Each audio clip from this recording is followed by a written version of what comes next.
Nesse momento em que o Brasil se prepara para sediar a COP30, as discussões sobre transição energética, inovação e sustentabilidade ganham centralidade global. O mundo volta os olhos para o país não apenas como palco das negociações climáticas, mas como potência capaz de liderar soluções de baixo carbono. É nesse contexto que nasce o Conexões pelo Clima, um videocast de 3 episódios do Metrópolis, em parceria com a Braskem, que propõe um espaço de diálogo qualificado sobre o papel da ciência, da indústria e das políticas públicas na construção de um futuro mais sustentável. Sejam bem-vindos ao Conexões pelo Clima. Falar em crescimento sustentável é falar sobre o futuro da indústria e principalmente sobre o futuro do planeta. Hoje, o grande desafio é gerar desenvolvimento econômico e, ao mesmo tempo, reduzir o impacto socioambiental. A indústria química é uma das que mais vivem o desafio da transformação sustentável. Presente em praticamente tudo que usamos, desde medicamentos e bens de consumo, a embalagens e combustíveis, ela é conhecida como a indústria das indústrias por fornecer a base para inúmeros outros setores da economia. Para se ter uma ideia, segundo a Associação Brasileira da Indústria Química, a ABQIM, hoje o setor responde por cerca de 11% do PIB industrial do Brasil. É a terceira maior dentro da indústria de transformação nacional e gera quase 2 milhões de empregos diretos e indiretos. Historicamente, a base dessa produção é a nafta, um dos derivados do petróleo usado como insumo na fabricação de plásticos e outros produtos químicos. Mas esse cenário vem mudando. A indústria química tem investido cada vez mais em eficiência energética, reciclagem química e no uso de matérias-primas renováveis, como o etanol de cana-de-açúcar. Essa transição envolve inovação, pesquisa, investimento em tecnologia e, claro, novos modelos de negócio. E coloca, é claro, o Brasil em posição estratégica, especialmente neste ano em que o país preside a COP30 e reforça o compromisso global com o crescimento sustentável e a redução dos impactos socioambientais. E para conversar comigo sobre esse tema, eu tenho aqui Carolina Sartori, assessora de sustentabilidade da Associação Brasileira da Indústria Química, a ABQIM, Davi Bontempo, superintendente de Meio Ambiente e Sustentabilidade da Companhia Nacional da Indústria, CNI, e Roberta Manzini, gerente de desenvolvimento sustentável da Braskem, sexta maior petroquímica do mundo. Sejam todos muito bem-vindos, obrigada pela presença. E para a gente começar então aqui a nossa conversa, eu queria direcionar essa primeira pergunta para a Carolina e também para o Davi, que está participando aqui remotamente com a gente. Como que hoje a indústria química tem se posicionado frente ao desafio climático global? E também quais foram as maiores mudanças quando a gente fala na forma de pensar a sustentabilidade dentro do setor que acabaram acontecendo nos últimos anos? Valéria, muito obrigada pela oportunidade de falar um pouquinho do setor químico. O setor químico, a indústria química, ela tem um papel central na resposta no desafio climático, como você bem mesmo colocou. O setor químico, ele vem se mobilizando de forma consistente para reduzir suas emissões, né? E também descarbonizar o longo da sua cadeia, né? Então, quando a gente fala do longo da cadeia produtiva, a gente fala das energias renováveis, mobilidade elétrica, agricultura de baixo carbono, construção sustentável. E é importante destacar que o setor químico ele vem reduzindo as suas emissões. Desde 2005, a gente já registra algumas quedas em algumas emissões de gases de efeito estufa. Em alguns processos, por exemplo, a gente já registra redução de emissões de mais de 90%. E isso se dá aos investimentos contínuos em tecnologia, investimento em inovação, otimização de processo, eficiência energética. Então, o setor químico ele enxerga essa mudança. E o mais importante, hoje o setor enxerga que a sustentabilidade não é só gastar dinheiro, a sustentabilidade é estratégia de negócio. A sustentabilidade com base em ciência, ela virou estratégia de negócio para muitas empresas. Então, essa é a grande mudança que a gente enxerga dentro do setor químico. Que é o termo que se utiliza muito hoje, o ESG, né? Sim, isso mesmo. O ESG, ele vem para colaborar com tudo que as empresas já fazem, né? Então, ele traz as 3 letrinhas um pouco mais separada, um pouco mais dividida, que juntas ela traz esse cerne de sustentabilidade para a empresa, porque a gente não pode falar de sustentabilidade só pensando no meio ambiente. O investimento em tecnologias, o investimento em eficiência energética, ele também tem que trazer um retorno financeiro, ele tem que trazer um impacto positivo para a sociedade e um impacto positivo também para quem trabalha nas empresas, né? Então, as 3 letrinhas, né, o ESG, ele conecta a sustentabilidade como um todo. Perfeito. Davi, queria ouvir um pouquinho também da tua perspectiva com relação a esse tema. Claro, primeiro, obrigado aí, Valéria, pela oportunidade. Queria também aqui saudar e agradecer, né, a Roberta e também a Carol por estarmos aqui de forma conjunta discutindo temas tão importantes para a indústria brasileira. Acho que é sempre uma oportunidade a gente trazer uma visão mais ampla de como a indústria brasileira é parte da solução quando se fala de sustentabilidade. E já vou aproveitar aqui para pegar um gancho da Carol. A Carol, ela terminou a fala dela já dizendo que hoje a sustentabilidade faz parte da estratégia corporativa das grandes empresas. Então, acho que não é um fator de cumprimento de arcabouço regulatório, mas sim identificando a sustentabilidade como um fator de competitividade.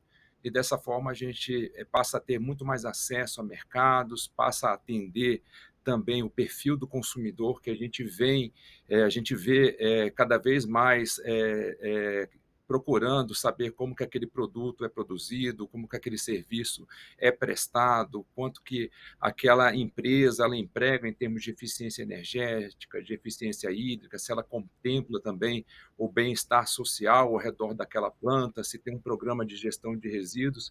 Então, tudo isso vem pesando cada vez mais na tomada de decisão do consumidor se ele compra ou não um produto ou serviço. É claro que o preço ainda tem uma força bastante grande, principalmente quando você acessa aquelas classes mais baixas, né, mais humildes, então o preço é um fator bastante relevante, mas a gente já percebe aí, sim, uma mudança estruturante em termos de considerar práticas sustentáveis na tomada de decisão do próprio consumidor. E é claro que a gente tem também, trazendo a sustentabilidade para o centro da estratégia, uma melhora de imagem, de reputação, de atendimento ao arcabouço regulatório que vai proporcionar acesso a mercados consumidores e dessa forma você também vai trabalhar a competitividade em termos de redução de custo.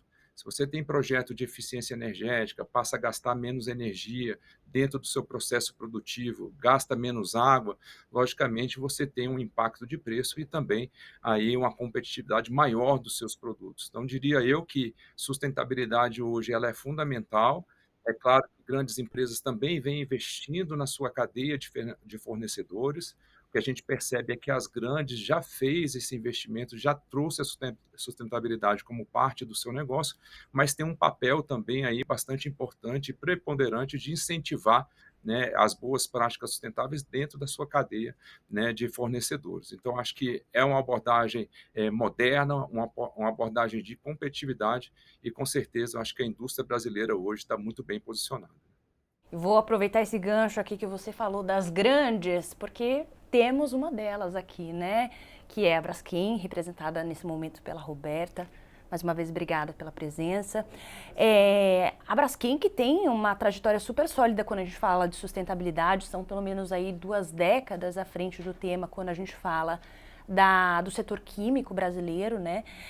Tem metas de desenvolvimento bastante claras, o que eu acho isso muito precioso, né? Porque a objetividade é necessária e que tem um alinhamento ali junto do Pacto Global da ONU e que também trazem alguns pontos muito importantes, como, por exemplo, se tornar carbono neutro até 2050. Além disso, é uma empresa aí que tem sido reconhecida globalmente como líder no mercado dos biopolímeros, né? Isso para não falar tantas outras iniciativas que vocês têm trazido e já estão sendo colocadas em prática. Então eu queria saber de você, né, que já tem aí pelo menos cerca de 14 anos aí de Braskem, um bom tempo, uma boa estrada, que viveu essa transformação dentro da empresa, né? Queria entender como que aconteceu essa transformação de pensamento mesmo e como que ela foi se tornando cada vez mais intensa e consolidada dentro da Braskem. Obrigada, Valéria, por me receber aqui, pelos meus colegas Davi e Carol. É um prazer estar aqui com vocês. Então, a Braskem, desde 2002, na sua formação, já falava sobre sustentabilidade. Então, desde a nascença da empresa, a gente já incorporou a sustentabilidade naquilo que era o nosso objetivo. Em 2004, logo na sequência, depois de 2 anos, a gente assinou a Declaração de Produção Mais Limpa da ONU. Em 2008, a gente continua a nossa estrada e a gente faz a primeira vez o nosso inventário de emissões de gás de efeito estufa com base no protocolo do GHG. Isso já era um grande marco para nós. E em 2010, como você comentou, a Braskem, como pioneira em biopolímeros, lança a sua primeira operação industrial no Rio Grande do Sul, em Triunfo, para a produção desse biopolímero renovável. Um marco, com certeza, muito importante para uma empresa como a nossa, que foca, de fato, numa transformação hoje para essa parte de produtos e para a bioeconomia.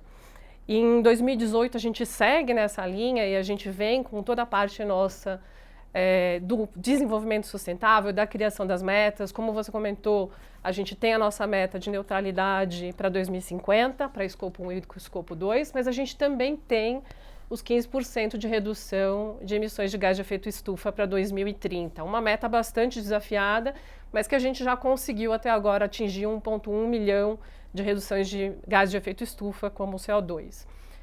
E seguindo nessa linha, em 2024, a gente lança o nosso laboratório em Lexington, com um investimento de mais de 20 milhões de dólares nessa jornada, com o objetivo de focar ainda mais na bioeconomia, na geração de valor pela inovação e tecnologia aplicada a produtos de origem renovável.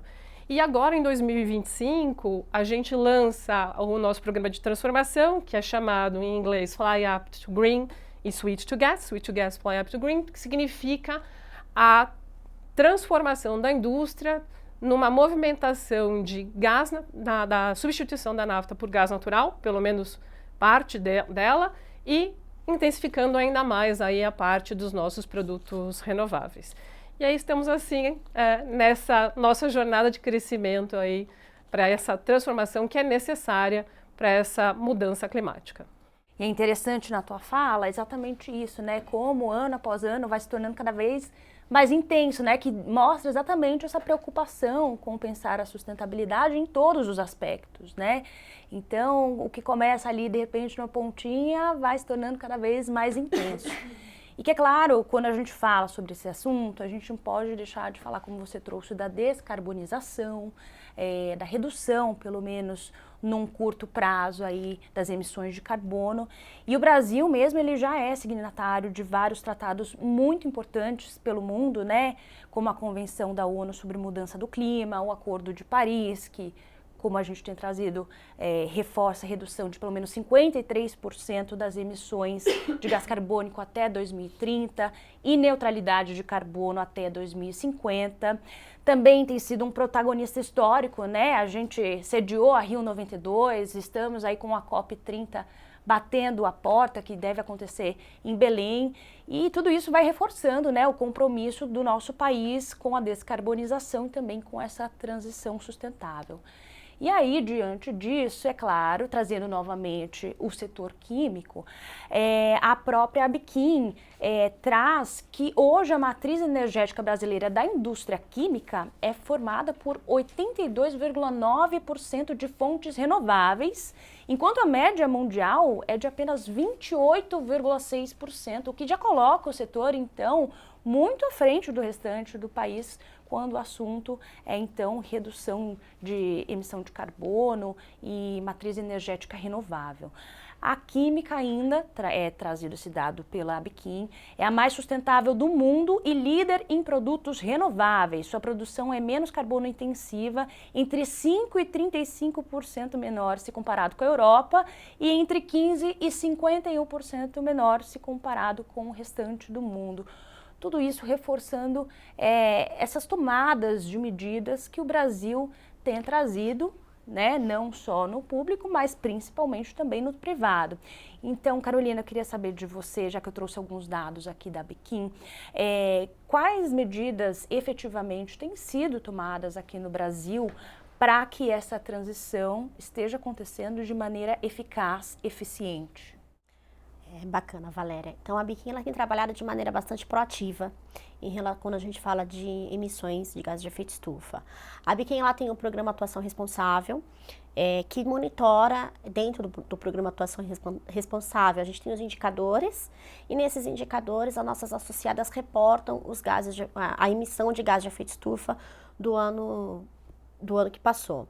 E a gente faz esse monitoramento há mais de 10 anos, então a gente consegue entender aonde está, digamos, as dores das nossas associadas, né? Dentro da associação também, a gente tem uma comissão de desenvolvimento sustentável, onde a gente discute esses dados, onde a gente discute as dores e aonde a gente pode realmente atacar na descarbonização das indústrias. Os dados que você trouxe foram também produzidos pela Abiquim, em 2022, e aí então a gente já tinha a pegada de carbono da indústria química. E aí, bacana, o que a gente vai fazer com isso? Então, esse ano, a Abiquim, ela liderou um estudo com uma consultoria chamada Carbon Minds, uma consultoria alemã, no qual a gente vai trazer as trajetórias para a neutralidade climática da indústria química.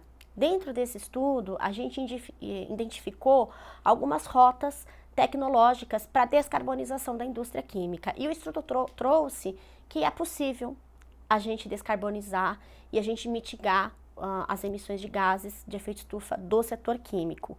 E esse estudo, ele traz 3 principais rotas.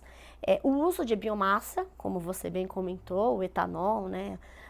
Para substituir como matéria-prima nos processos industriais, o avanço da reciclagem química e mecânica nos processos e a adoção de tecnologia de captura, utilização e armazenamento carbônico, que a gente tem a sigla chamada de CCUS. Então, essas 3 tecnologias conjuntas, né, ou a combinação de 2 delas, elas vão contribuir para a descarbonização do setor químico.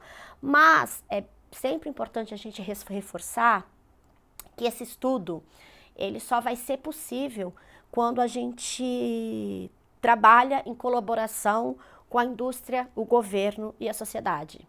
Então, políticas públicas coerentes, estáveis, instrumentos de financiamento adequado e acesso competitivo à energia limpa e infraestrutura sustentável vai colaborar para que esse estudo que a Abiquim liderou seja exequível, né? Então, a gente já tem as ferramentas, a gente já tem os dados, inclusive o estudo, além das tecnologias, eles trazem os custos para implementar, tanto OPEX como CAPEX, então é um estudo bastante completo. E a Abiquim, ela busca fortalecer esse diálogo, né? Então, a gente já tem estudo, então a gente vai pegar esse estudo e vai dialogar como governo para criar medidas necessárias para que a gente consiga efetivamente implementar essas medidas dentro do setor. E eu vou pedir então, Carol, para você segurar essa informação, porque um pouco mais à frente a gente vai voltar com essa questão da parceria público-privada, pesquisa, desenvolvimento, que é extremamente importante de ser tratada. Mas prosseguindo um pouco mais na questão da descarbonização, queria conversar com você, Roberta, você que está à frente da Braskem, que tem mostrado dados muito relevantes com relação a esse tema, né? Tem uma redução aí de pelo menos 1 milhão de toneladas de gás carbônico entre 2021 e 2024, por meio do programa de descarbonização de vocês. Quais foram, então, os principais projetos, iniciativas que vocês têm implementado para ter esses resultados tão exponenciais assim? Obrigada, Valéria.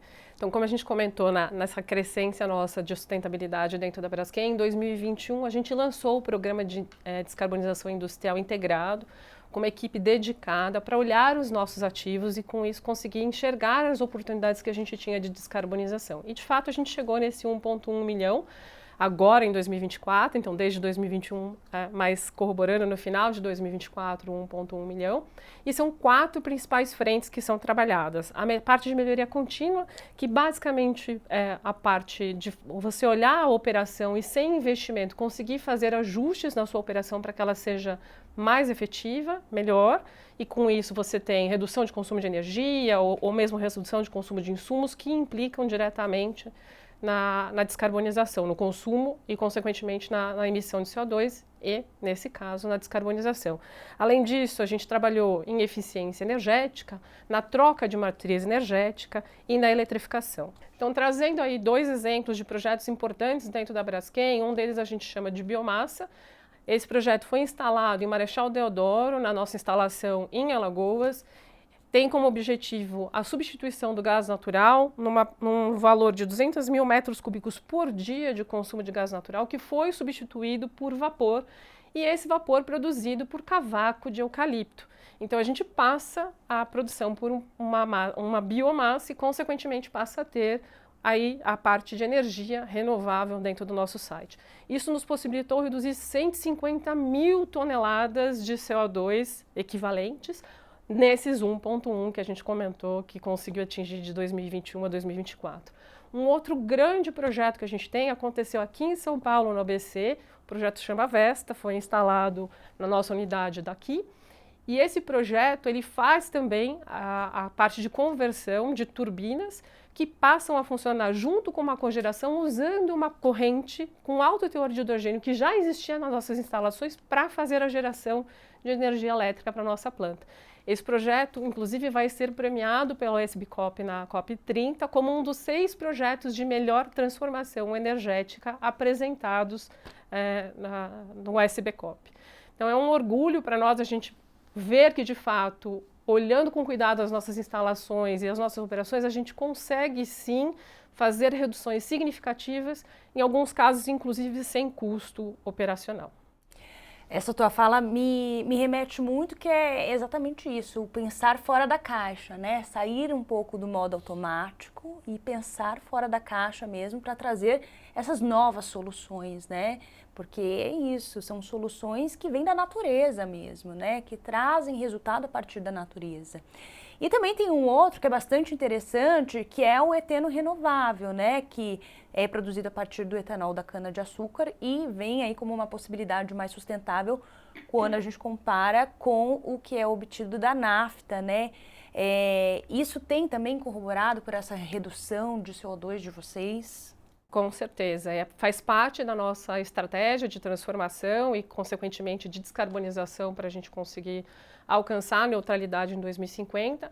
E o eteno renovável, ele é usado não só para o biopolímero, no caso, polietileno renovável da Braskem, da marca I'm Green Bio-Based, mas ele também pode ser utilizado em outros produtos que a Braskem hoje já comercializa, que também foi através de inovação e tecnologia e que hoje estão no mercado. Então a gente tem a cera, a gente tem o EVA, a gente tem alguns tipos de aditivos e entre outros químicos renováveis aí no nosso portfólio. A grande vantagem desse nosso biopolímero renovável, do polietileno, é que para cada 1 tonelada de produto, nós conseguimos absorver 2,12 toneladas de CO2.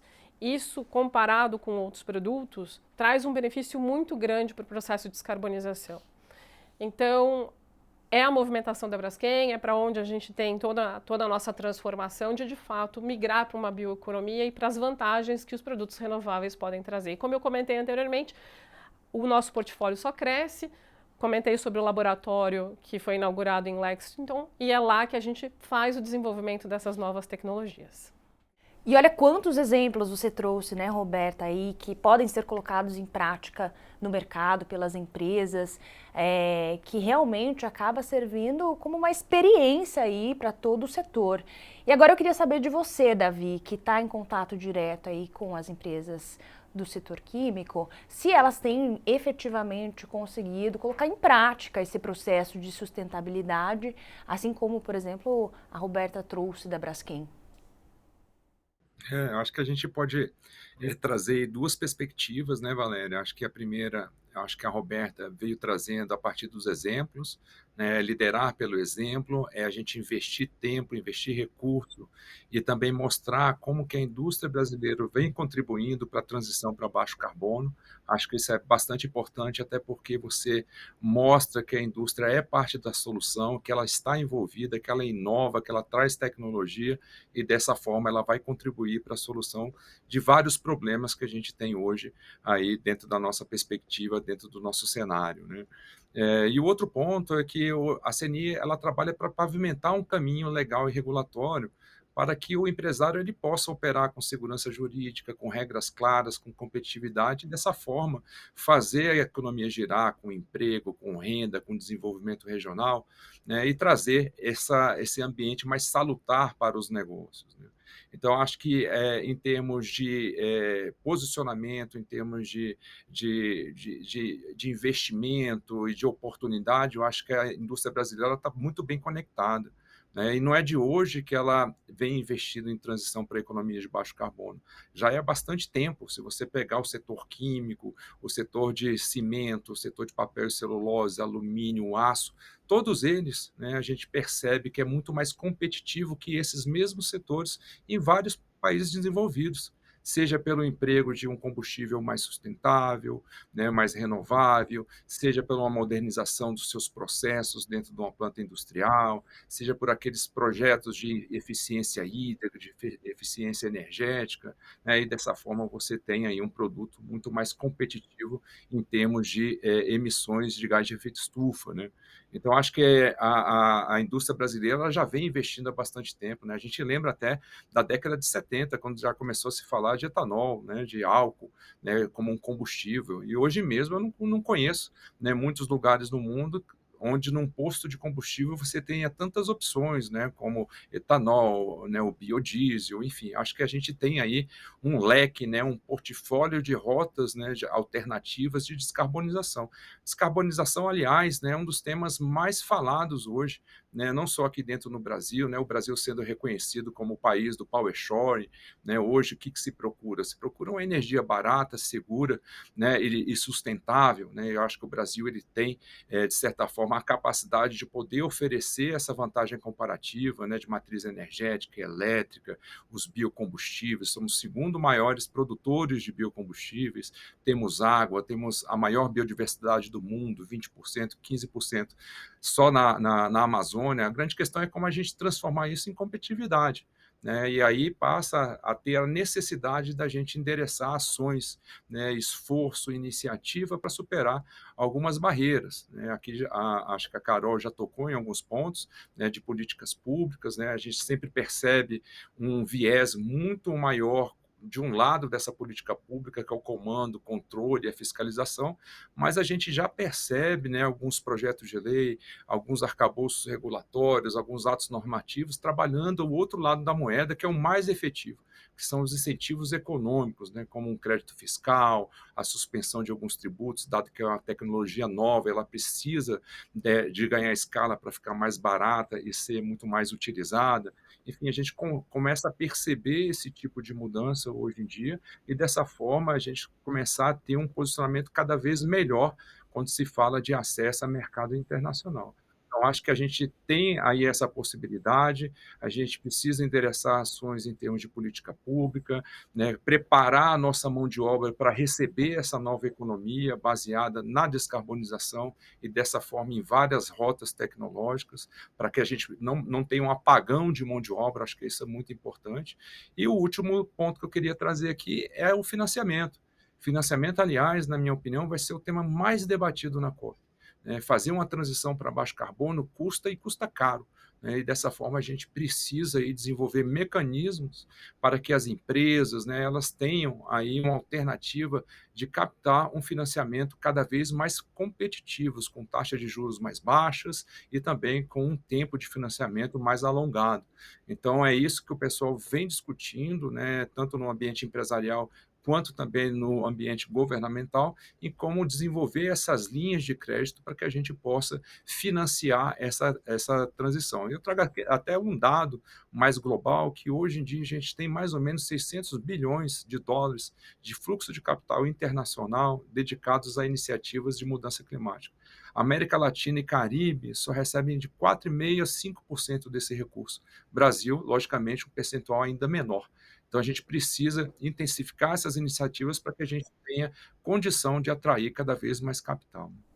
Perfeito, é isso mesmo, Davi. E é sobre esse tema que eu queria tocar agora, sobre essa parceria público-privada, né, que é extremamente importante, como você trouxe, né, para consolidar tudo isso que sai ali da pesquisa, né, o investimento na pesquisa é importante, e também o investimento nesse processo de consolidação dentro das empresas, né, dentro do mercado privado.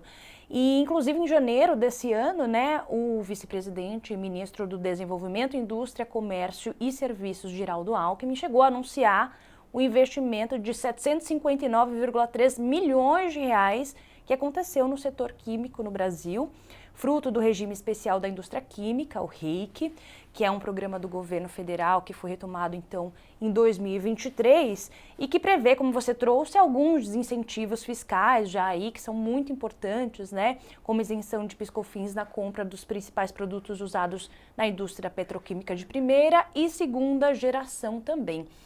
Como você trouxe, né, Davi? Iniciativas como essa são extremamente importantes, mas essa é apenas uma de tantas que são esperadas, né? Então, queria entender de você, continuando esse pensamento, o que já foi, assim como essa medida, tomado de iniciativa dentro do setor que funcionou e quais são ainda as próximas perspectivas e expectativas do que seja negociado.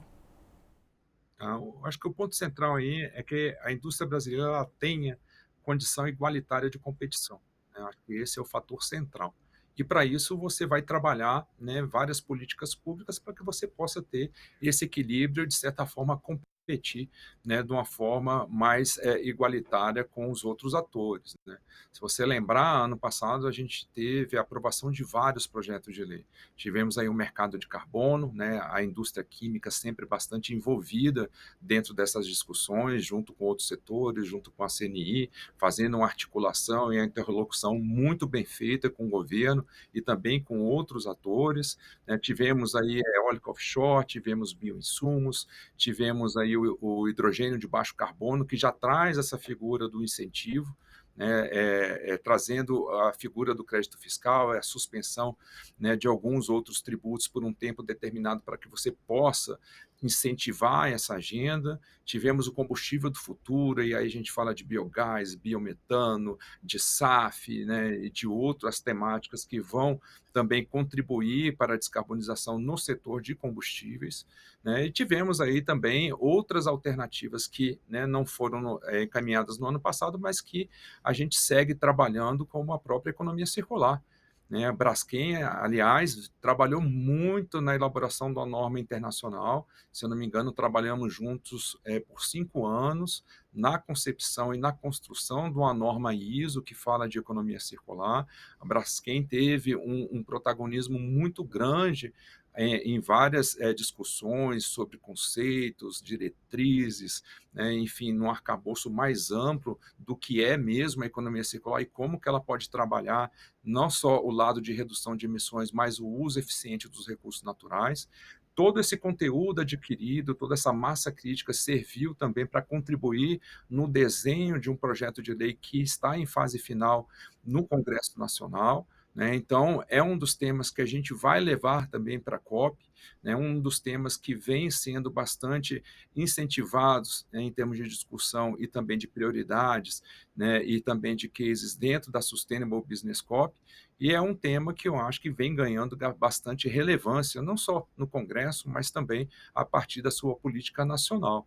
E essa semana mesmo, a gente estava discutindo aqui na CNI sobre o decreto de embalagens plásticas, né, que vai trazendo também, né, uma competitividade, né, alguns ajustes que eram necessários quando a gente fala dessa temática. E com certeza, né, Braskem, Abiquim, todas bastante envolvidas aí nessas discussões para que a gente possa, de certa forma, pavimentar, como eu disse anteriormente, esse caminho e operar com cada vez mais segurança e também competitividade dentro desse cenário.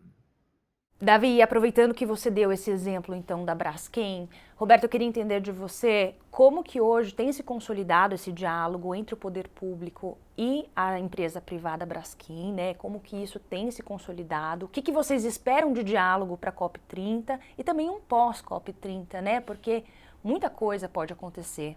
Não, sem dúvida, Valéria. E a gente realmente teve um ano muito intenso em função da COP aqui no Brasil.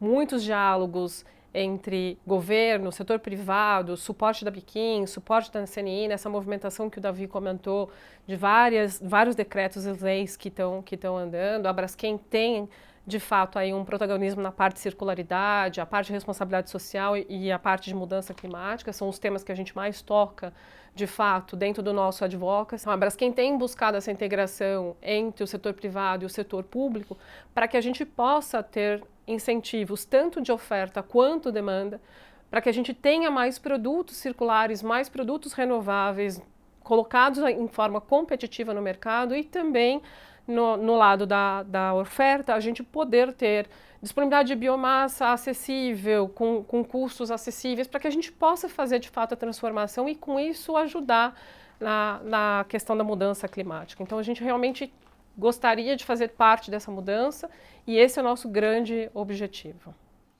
Bom saber que esse diálogo tem acontecido e que deve acontecer, né? Não só hoje, mas enfim, sempre. E agora eu queria direcionar a minha pergunta para a Carolina, porque a Biquim ela tem defendido o programa de sustentabilidade da indústria química, o PRESIQ, né? Na prática, como que ele acabaria colaborando com o setor, como que ele funcionaria e por que a importância dele ser implementado, né, e estar acontecendo? O PRESIQ é uma proposta estratégica, né, que ela visa consolidar a política industrial moderna e sustentável no setor químico brasileiro. A importância do PRESIQ hoje para a indústria química, hoje a indústria química ela sofre uma concorrência desleal com as importações. Hoje, infelizmente, nós estamos com uma capacidade ociosa de até 40% das instalações. Então, o PRESIQ, ele traz essa reindustrialização do setor químico para o Brasil. E eu trouxe alguns dados importantes que trazem os impactos esperados na implementação do PRESIQ. Então, a gente está falando de 112 bilhões de impacto positivo no PIB brasileiro, geração de até 1,7 milhão de empregos diretos e indiretos, arrecadação adicional de 65,5 bilhões de tributos, redução do déficit comercial, como eu já comentei, aumento da taxa de operação para capacidade instalada até 95% e uma redução de até 30% de CO2 por tonelada produzida. Então, veja, o PRESIQ, ele fortalece a bioeconomia, ele incentiva a produção de químicos de origem renovável e mais sustentáveis. E daí a gente está falando de derivados da alcoquímica, da oleoquímica, da biomassa, o próprio hidrogênio verde, como o Davi trouxe. Então, ele aproveita o potencial natural do Brasil, como a gente já vem comentando. E o mais importante também, que ele reduz a dependência das importações, que hoje impacta muito na nossa competitividade, no custo dos nossos produtos. Então, o PRESIQ, ele traz esse estímulo super importante para a indústria química. Perfeito. E bom, para a gente ir caminhando para o final do nosso bate-papo aqui, a conversa tá boa, renderia muitas horas ainda, mas eu queria então entender de cada um de vocês, deixo aqui em aberto quem quiser começar, exatamente qual a perspectiva de vocês quando a gente fala de sustentabilidade do setor químico num curto, médio prazo, né? Já que estamos falando de uma COP30 batendo a porta. E também, se vocês puderem deixar um recado para as pessoas que estão nos acompanhando, de qual o papel da indústria química quando a gente fala de sustentabilidade, de inovação, de tecnologia e de desenvolvimento do nosso país como um todo. Quem quer começar?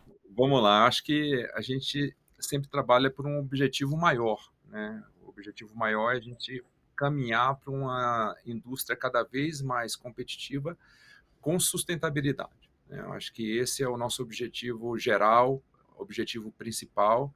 E pegando aqui o gancho das perguntas anteriores, eu acho que é uma oportunidade que a gente tem também de mostrar, né, como que a indústria química vem trabalhando, como que a indústria brasileira vem trabalhando, mostrando os seus cases, né? Mas para isso a gente precisava ter um ambiente mais organizado, uma mobilização mais engajada, né, os temas muito mais direcionados para o objetivo maior dentro da agenda climática, e isso foi feito, né, a partir desse ano, durante todo um processo, né, de desenvolvimento da Sustainable Business Corp, né? A SB Corp, como é chamada, ela nasceu na CNI, a partir de uma ideia do presidente Albán, né? Então, a gente tinha acabado de liderar o B20, que é o braço executivo do G20, estávamos já trabalhando para o CBRICS, que é o braço dos BRICS, e dessa forma a gente utilizou toda essa modelagem já conhecida para começar a desenhar como que poderia ser uma iniciativa de engajamento de grande porte do setor privado, mas conectando com a iniciativa COP, né, que tem um arcabouço diferenciado, tem um cronograma diferente, mas que, de certa forma, a gente pudesse utilizar dessa experiência para organizar o setor privado e, dessa forma, gerar todo esse engajamento. Então, tudo isso foi feito, né? Criamos, numa primeira oportunidade, 8 grandes grupos, 8 grandes temáticas, né? Passando por transição energética, economia circular, bioeconomia, cidades sustentáveis, né? Green Skills and Jobs, finanças sustentáveis, enfim, sistemas alimentares, são aqueles temas que a gente enxerga que tem um grande poder de influência e de impacto na redução de emissões. Cada grupo desse, né, é liderado por um grande CEO brasileiro, mas a composição ela é global. Hoje estamos com 24 câmaras de comércio, né, são as CNIs de outros países, como a US Chamber, o Kindaré no Japão, a Business Europe. Isso representa mais ou menos quase 40 milhões de empresas, né, mais de 60 países participando. Entregamos 23 prioridades ao presidente da COP. Já recebemos mais de 672 cases também de várias empresas do mundo. Então, mostra o poder dessa iniciativa, a forma que ela vai estar crescendo e a maneira que ela vem engajando cada vez mais, não só empresas, mas também organizações e também entidades que passam a colaborar, né, para esse ambiente mais salutar de engajamento do setor privado. E para finalizar aqui a minha fala, né, eu diria até que essa iniciativa, né, que a gente participa, setor químico, indústria, a Braskem e outras empresas, né, vai ser o grande legado quando a gente fala de setor privado da COP Brasil. Então, eu diria até que é uma oportunidade da gente engajar cada vez mais, né, de trazer esse bom exemplo dentro de um contexto de redução de emissões e mostrar que sim, as empresas, as indústrias, né, elas têm um papel, né, bastante importante na redução de emissões, e isso está bem traduzido por meio dos cases de sucesso que a gente vem recebendo, não só no Brasil, mas a partir do mundo inteiro. Bom, o recado do Davi foi dado, eu queria entender de você, Roberta, como que então a Braskem vê, né, nesse curto, médio prazo, o desenvolvimento da sustentabilidade no nosso país, dentro do setor químico, e qual que é o posicionamento de vocês para a sociedade, para o poder público, enfim, qual é o recado que vocês deixam aí? Obrigada, Valéria. Vou fazer um gancho com o que o Davi comentou e também com alguns pontos que a Carol trouxe durante essa nossa entrevista aqui, esse nosso painel. O Brasil tem uma vocação, de fato, para essa transformação. Se a gente olha o que o estudo da Carbon Minds, que foi feito pela Abiquim, traz, dos 3 principais pilares, a gente fala de pilar de biomassa, a gente fala de pilar de CCUS, a gente fala pilar para a parte de transformação energética, enfim.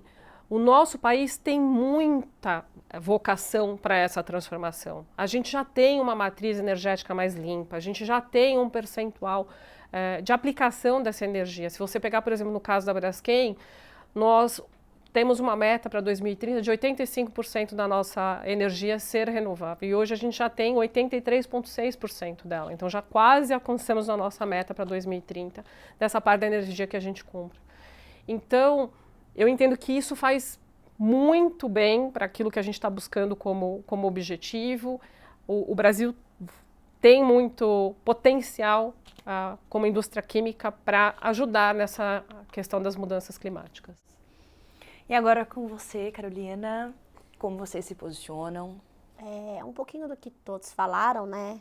Até 2020, até 2030, a gente espera ver uma indústria química mais competitiva, eficiente, operando com altos padrões de descarbonização.